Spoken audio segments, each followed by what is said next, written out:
feel about this card, man? History in the making, women's card. Man, the same question to you. Well, I'm truly honored. I'm truly honored, and I'm so blessed to have a great team. MVP Jake Nikisa. They're really building the women in boxing, and it's truly a blessing. What they've done for me, I can never. I'm so thankful. And now what we're gonna do for these ladies is just another level for us women. Yeah, it's just a step in the right direction, and it's all thanks to Netflix, the team at MVP, Madison Square Garden, and Amanda and Katie really for putting on amazing fights that the whole world loved, historic fights. So. But who would have known, the biggest network, Netflix, to put on and to believe in women's boxing is truly amazing. And the Garden, we headlined for the first time. Now it's an all-women's card. Like, look what we've done.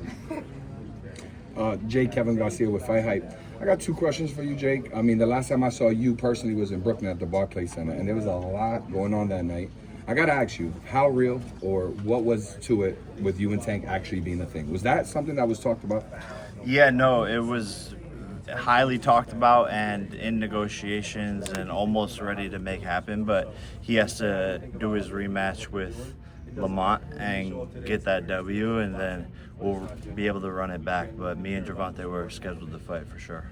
Nice, thank you. Now, my next question for you, Jake, I gotta know what's your approach to signing Alicia and having Amanda in the past. Alicia has called her out a lot.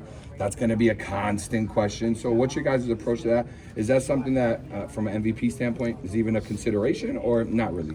It's whatever Amanda wants to do, you know, and she's just had the best career and, you know, all these massive fights and has worked so hard. So it's really just whatever she wants to do and we'll make it happen. We've been on the biggest stages, me and my career with Jake, and now it's time to put them on the big stage. Now it's time for them to make the money, get the recognition that they deserve. So, you know, one fight at a time. Let's do this, let's build her up, and let's see how it goes. You know, I've been in this game for 16 years. I got Katie Taylor in front of me, and we'll see what happens after that. Jake, you've obviously achieved a lot in boxing yourself in the ring, but where does it rank, this achievement, what you've done for women's boxing, what you've done for Amanda Serrano, and sort of the pedestal you've put the sport on now? Is that at the top of your sort of the biggest things you've achieved? Yeah, I would say it's probably got to be number one, man. And just helping others is the true fulfillment in life, and this is just such a big moment for women, and she's the most deserving of it. And we really just started this all 3.5 years ago and made it all come true, and it's just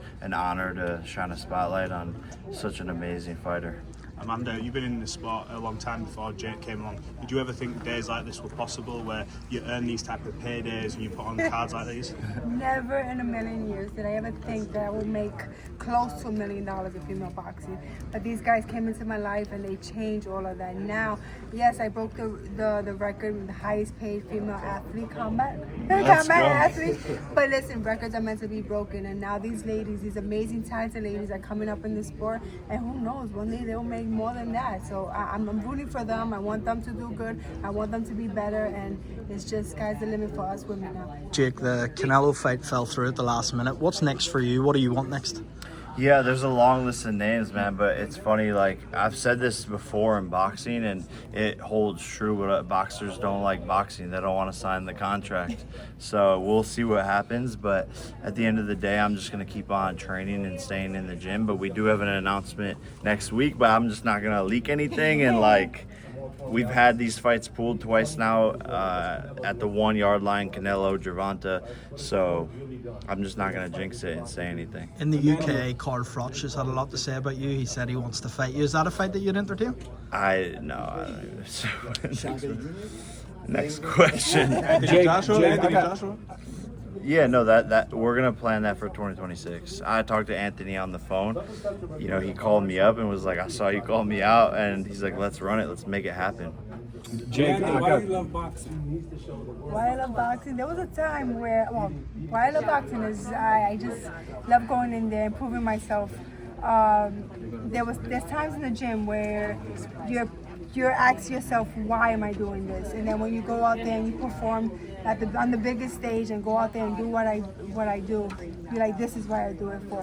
What I'm doing for these ladies on this card, that's why I do what I do. That's why I love boxing, because it's always changing. It's never the same thing over and over again. And there was a time where I didn't like it, but now I love it. Thank you guys. Jake, You guys got it. Hall of Fame? See yourself promoting?